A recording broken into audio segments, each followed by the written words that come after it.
We begin tonight with breaking news. The airport fire burning in Trabuco Canyon right now. SkyCal overhead. Well, moments ago, officials held a briefing saying they believe the fire was likely unintentionally started by public works crews using heavy equipment in that area. Let's go upstairs now to Desmond, who's been over this pretty much since it started. Desmond, what are you seeing tonight?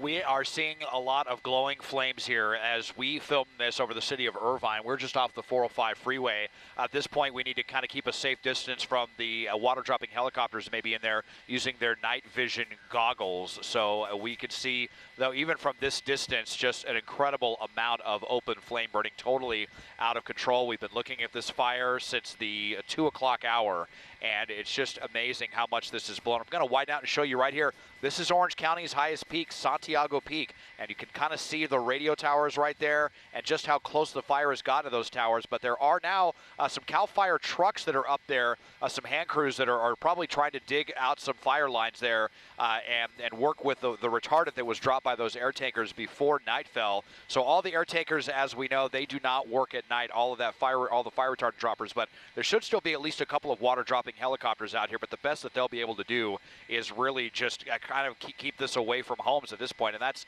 what we've been seeing. The fire continued to be burning primarily away from homes, but it has just continued to blow up. Now the official acreage definitely in the many thousands here. This is going to be a very, very tough effort for Orange County Fire, CAL FIRE, all the agencies to eventually put out the airport fire here now, affecting the top of Orange County's highest peak. Live in SkyCal overhead, I'm Desmond Shaw. Back to you now in the studio.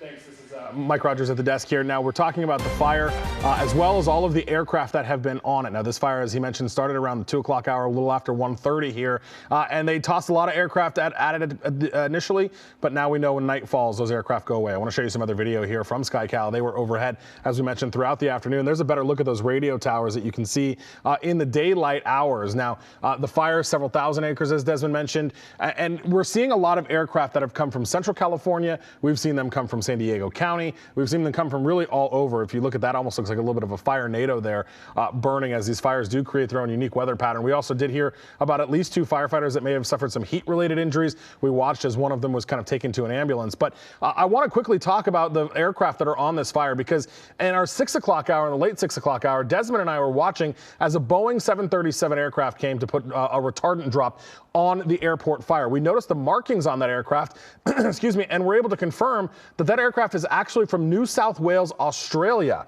on contract here to CAL FIRE for specifically this reason, as we have so many fires burning in our area right now. Just a few moments ago, I was able to speak with the fire commissioner of the New South Wales Rural Fire Service. Here's what he had to say about the partnership. It's about that capacity to early detection, rapid response, and hopefully being able to have the resources there to use overwhelming firepower to actually get that fire under control. And that's very much the same thing we try and do here is throw a lot at new starts, particularly on bad days, just to try and stop them from taking hold. And there is that Boeing 737, a unique aircraft when it comes to firefighting here in Southern California. We don't typically see these Boeings. I asked why this particular one is being used over there, and he told me it's because they have to go much greater distances over there, and the Boeing 737 does that better than some of the C-130s that are typically used in firefighting. But there you see NSW RFS on the side of the aircraft. I want to come to my computer here. Desmond mentioned those radio towers. You saw them in the video. Take a look at this. This is from one of the Alert California cameras at that radio tower, at that communications tower, where is critical for law enforcement and other agencies that use that. We have a tower up there as well, so you can see just how close that is burning. These are a live time lapse within the last half hour or so from that fire. So you guys, we're going to continue to monitor this situation. Unfortunately, again, the bulk of the aircraft off the fire tonight. Hopefully with nightfall, though, comes a little bit better weather conditions. Hopefully so. Thanks a lot, Mike.